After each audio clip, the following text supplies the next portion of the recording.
रावत जी, माननीय मंत्री चर्चा का उत्तर देंगे। अध्यक्ष जी, काफ़ी बहस हुई है इस मुद्दे पे और पहले भी इस पे चर्चा हो चुकी है और मुझे डर ये है कि इस चर्चा में, इस बहस में एक दूसरे से ऊपर उठने की होड़ में ये जो 10,000 बस मार्शल हैं दिल्ली के, ये लोग लगभग बर्बादी के कगार पे हैं। इनके घर के चूल्हे नहीं जल रहे हैं, जो किराए पे लोग रहते हैं वो किराया नहीं दे पा रहे हैं, कुछ लोग आत्महत्या कर चुके हैं और बहुत ख़राब हालात के अंदर ये लोग अपना जीवन बिता रहे हैं। जो लोग इन बस मार्शलों के परिवारों को जानते हैं वो जानते हैं कि ज़्यादातर ये बस मार्शल बेहद गरीब परिवारों से हैं और अपने घर के इकलौते, ये कह सकते हैं, घर चलाने वाले थे और एक अच्छी सर्विस मिल रही थी दिल्ली के अंदर। महिलाएं, हमारी बहनें, हमारी बेटियां जो बसों में सफ़र करती हैं, अगर लोगों ने बसों में सफ़र किया हो, मैं स्कूल डेज़ में और कॉलेजों के दिनों में बसों में घुमा हूँ दिल्ली की, तो उसके अंदर ये अक्सर है कि बस के अंदर अगर भीड़ भाड़ थोड़ी भी बढ़ती है तो महिलाओं के साथ बदतमीज़ी होती है और वो महिलाएं, कॉलेज की लड़कियां इस तरह से मजबूर होती हैं कि बाकायदा बदतमीज़ी, छेड़छाड़ के बावजूद भी वो कुछ नहीं कर पाती हैं। वो सोचती हैं कि बस किसी तरीके से हमारा बस स्टैंड आए और हम उतरें और हमारा पीछा छूटे। ये बदतमीज़ियाँ होती हैं और ऐसा नहीं कि जवान लड़के बदतमीज़ी करते हैं, मैंने देखा अधेड़ उम्र के बूढ़े लोग भी जो है इस तरीके की हरकतें करते हैं। इस चीज़ को ध्यान में रख के बस मार्शल लगाए गए थे कि कम से कम उस महिला के दिल में ये हो कि भाई अगर मेरे साथ कोई बदतमीज़ी कर रहा है, मैं शोर मचाऊं, तो कोई तो आदमी हो जिसकी ड्यूटी हो, जिसकी जिम्मेदारी हो कि वो इस चीज़ के अंदर आके बोले हाँ भाई ये कैसे कर रहे हो तुम। अब ये बस मार्शल जैसे तैसे लगाए गए और ये बस मार्शल काम भी कर रहे थे, इनको तनख्वाह भी मिल रही थी। जनवरी 2023 में इनकी तनख्वाहें रोक दी गई। तो अध्यक्ष जी, ये एक सेट पैटर्न है। जब से दिल्ली के अंदर विनय सक्सेना जी को एलजी बनाया गया, एक सेट पैटर्न है। जिस डिपार्टमेंट को बर्बाद करना हो या जिन लोगों को बर्बाद करना हो, उसमें कोई खामी निकाली जाती है। अभी अफसर ही बनाते हैं फाइलें, हम तो बनाते नहीं हैं। अब वो कोई भी स्कीम हो दुनिया की, कुछ भी हो, उसमें अगर खामी निकालने बैठोगे तो उसके अंदर एक खामी तो कोई भी निकाल देगा। हर चीज के अंदर खामी निकाली जा सकती है। अब हर स्कीम के अंदर खामियां ढूंढने का काम अफसरों को दिया गया कि भाई इसको किसी तरह से खामी ढूंढो इसके अंदर और इसको रोको। और उसने इसके अंदर खामी देखी कि साहब ये स्कीम ठीक नहीं है। और ट्रांसपोर्ट डिपार्टमेंट के एलजी साहब के एक बड़े चहेते अफसर थे, आशीष कुंद्रा, उनके डिपार्टमेंट ने ये फाइल नोटिंग बनाई ट्रांसपोर्ट डिपार्टमेंट के। अच्छा, क्यों चहेते वो मैं बता दूंगा क्यों थे। उन्होंने एक फाइल नोटिंग बनाई कि साहब इनकी जरूरत ही क्या है। जब बसों के अंदर सीसीटीवी लग गए, पैनिक बटन लग गए, तो इनकी जरूरत क्या है। तो अफसर को बस इतना ही लिखना होता है स्पीकर महोदय, और कुछ नहीं करना होता। उसको जाके कोई तनख्वाह कोई ना रोकनी होती है, उसको तो उस फाइल को खराब करना। इसको हमारी भाषा में कहते हैं फाइल खराब करना। तो अफसर क्या है, किसी नीचे वाले, अच्छा इनकी ये जो बड़े बड़े अधिकारी हैं, इनकी रीढ़ की हड्डी में इतना भी दम नहीं है कि अपनी कलम से लिख सकें। बहुत डरपोक हैं, क्योंकि आगे डरते हैं कि कल को सरकार बदलेगी, कल को केंद्र में सरकार बदलेगी तो हो सकता है उल्टा लटकाया जाए ऐसे अफसरों को जिन्होंने गरीबों को इस तरीके से दुखी किया। तो ये अपने एक नीचे के एसओ से, किसी क्लर्क से ये फाइल नोटिंग बनवाते हैं, उसको बताते हैं कि तू ऐसा ऐसा लिख दे इसके ऊपर।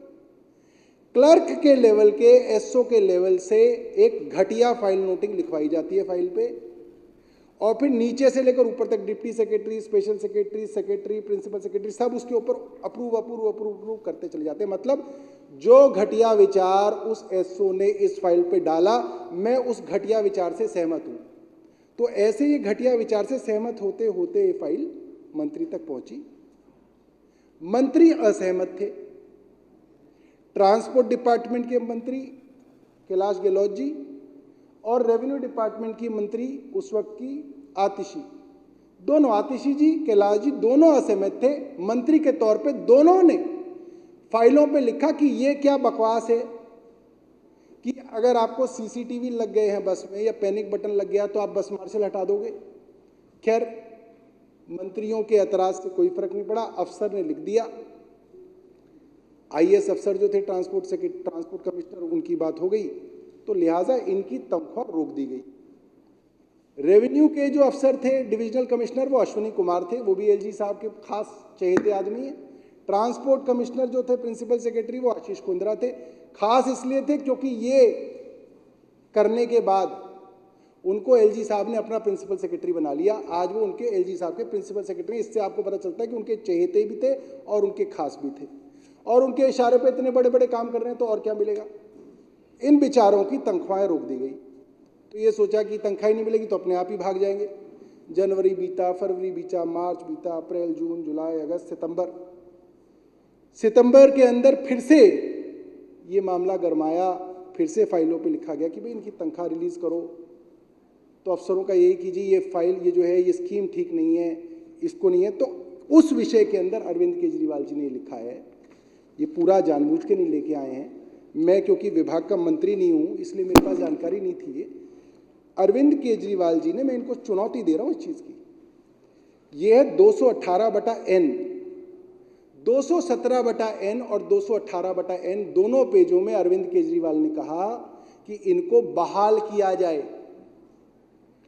और अगर आप ये कहते हो कि ये गैर कानूनी है, तो क्या था अध्यक्ष महोदय, 8-10 हज़ार तो ये हमारे सिविल डिफेंस वॉलंटियर बस मार्शल लगे हुए थे, और करीब 179 सिविल डिफेंस वॉलंटियर लगे हुए थे जो डीएम और एसडीएम की चाकरी करते हैं।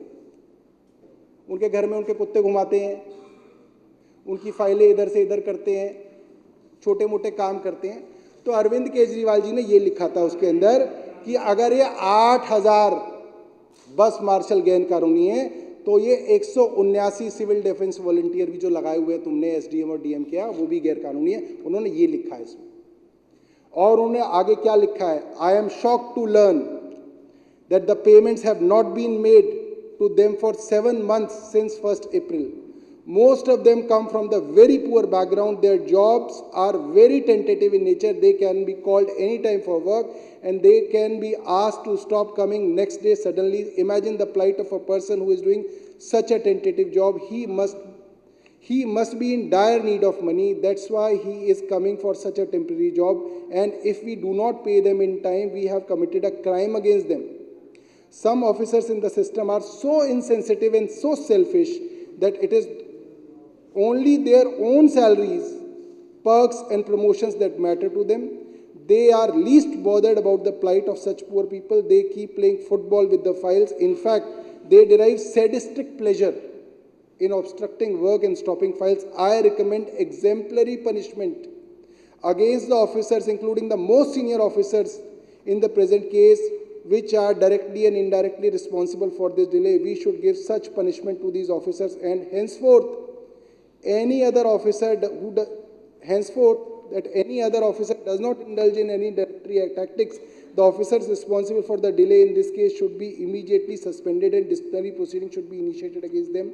If Honorable LG shares my sentiments, this matter may be placed before the next authority meeting. तो अरविंद केजरीवाल इसमें कहते हैं कि जिन नालायक अफसरों ने, इंक्लूडिंग द टॉप मोस्ट, जिन्होंने इनकी तनख्वाह रोकी, उनके ऊपर कानूनी कार्रवाई की जाए, उनके ऊपर डिसिप्लिनरी प्रोसीडिंग की जाए। की एलजी साहब ने, उन्होंने कहा कि इन गरीबों की तनख्वाहों को रोकने वाले को मज़ा आता है कि गरीब आदमी को सताया जा रहा है, जबकि जो अपना पैसा, अपनी प्रमोशन, अपने पर्क, अपना घर, उसके लिए उनको जो है हर चीज़ चाहिए। ये अरविंद केजरीवाल ने लिखा, और ये जो पहला पेज है उसमें लिखा कि इनको दोबारा नौकरी पे दिया जाए। खैर ये हिस्ट्री है, ये हिस्ट्री है, हिस्ट्री को कोई बात नहीं। ये हम पे आरोप लगाएंगे अध्यक्ष जी, हम इन पे आरोप लगाएंगे, उससे मामला हल नहीं होगा। ठीक है, आ गया। अब मसला ये है कि अगर आज आप लोग भारतीय जनता पार्टी के लोग हैं, अगर आप लोग आज तैयार हैं, हम आज तैयार हैं कि इन सबको वापस रख लिया जाए। ठीक है जी, ऊपर बैठे हुए हैं वो लोग, ऐसा नहीं बैठे, वो ऊपर ऊपर जो है वो लड़के बैठे हुए हैं, वो देखने आए हैं कि आज इस सदन में क्या होगा। तो अध्यक्ष जी एक रेजोल्यूशन बना लिया जाए, कोई दिक्कत नहीं है इसके अंदर। रेजोल्यूशन इससे पहले भी था, मैं ला रहा हूँ, 2 मिनट उनको बोलने को दो। मैं बता रहा हूँ। हाँ मैं मान गया आपको। तो अध्यक्ष जी 29 फरवरी 2024 को एक रेजोल्यूशन इस हाउस से पास हुआ है, उस रेजोल्यूशन को हम दोबारा रख देते हैं इस पटल पे। आज इनकी वोट भी आ जाएगी इसकी, है ना, इनकी वोट भी आ जाएगी, बने हुआ ठीक है।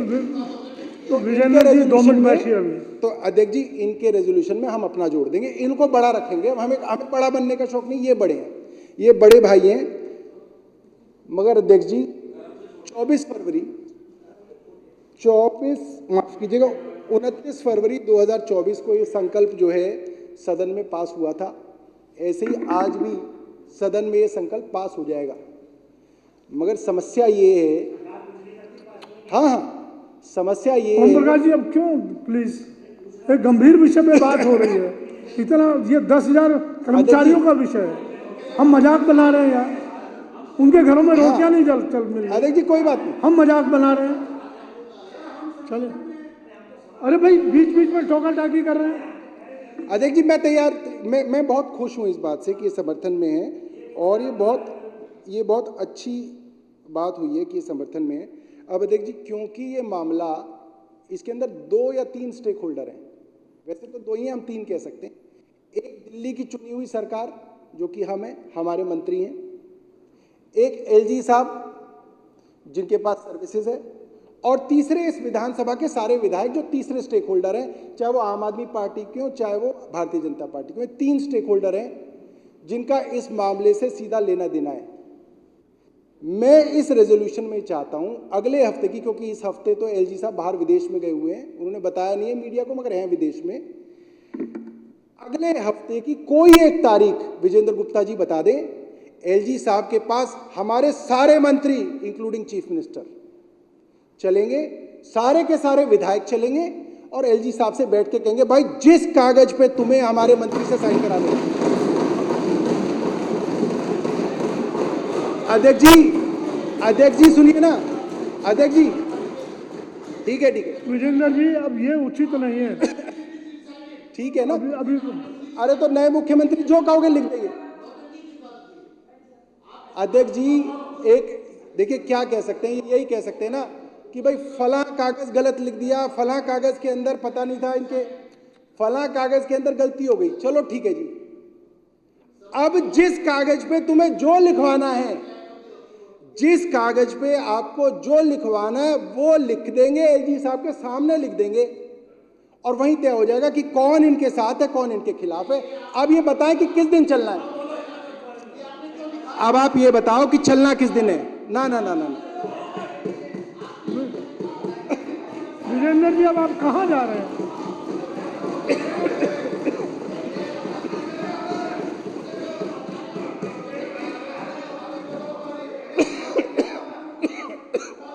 अध्यक्ष जी अब उस रेजोल्यूशन में सिर्फ डेट डालनी है अगले हफ्ते की कि किस दिन चलना है, और मैं कसम खा रहा हूं कि जब तक एलजी साहब उनको पास नहीं करेंगे हम वहां से आएंगे नहीं, एलजी के घर बैठ जाएंगे। चलो अब तारीख बताओ, आप तारीख बताओ किस दिन चलोगे। देख लो भाई, देख लो ये सब।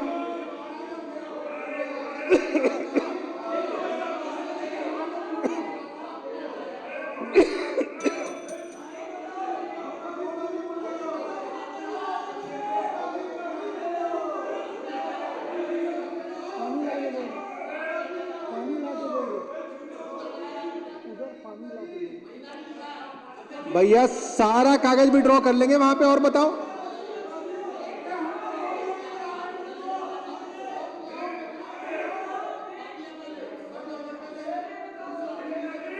अध्यक्ष जी मैं अब ये तो बताएंगे नहीं, मैं कह रहा हूं पहला नवरात्रा 3 अक्टूबर का है, पहले नवरात्र पे चलते हैं, बताओ।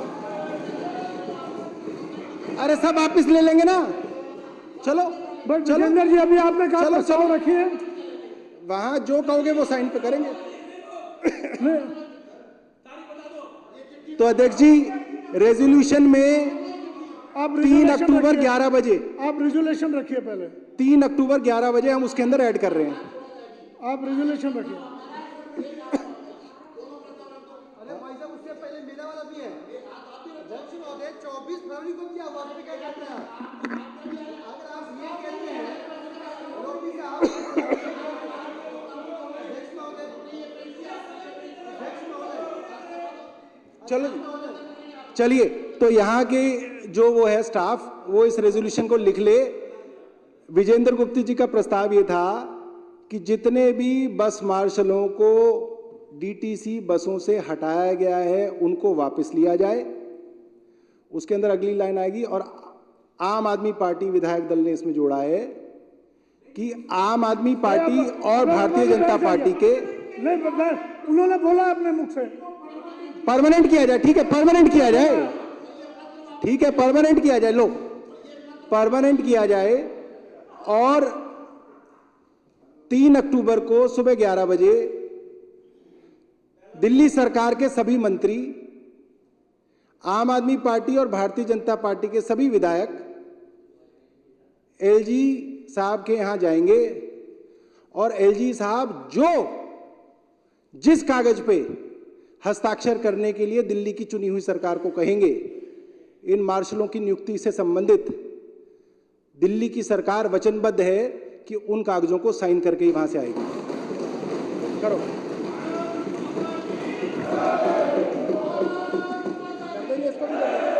ये प्रस्ताव कौन बनाएगा? प्रस्ताव कौन बनाएगा? प्रस्ताव वो लिख रहे हैं, टाइप करके ले आओ।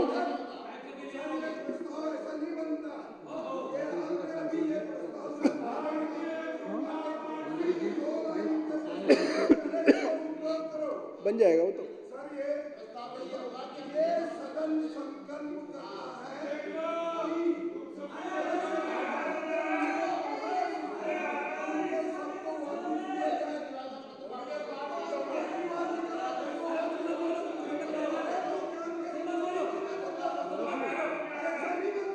अब 3 तारीख की तैयारी करो।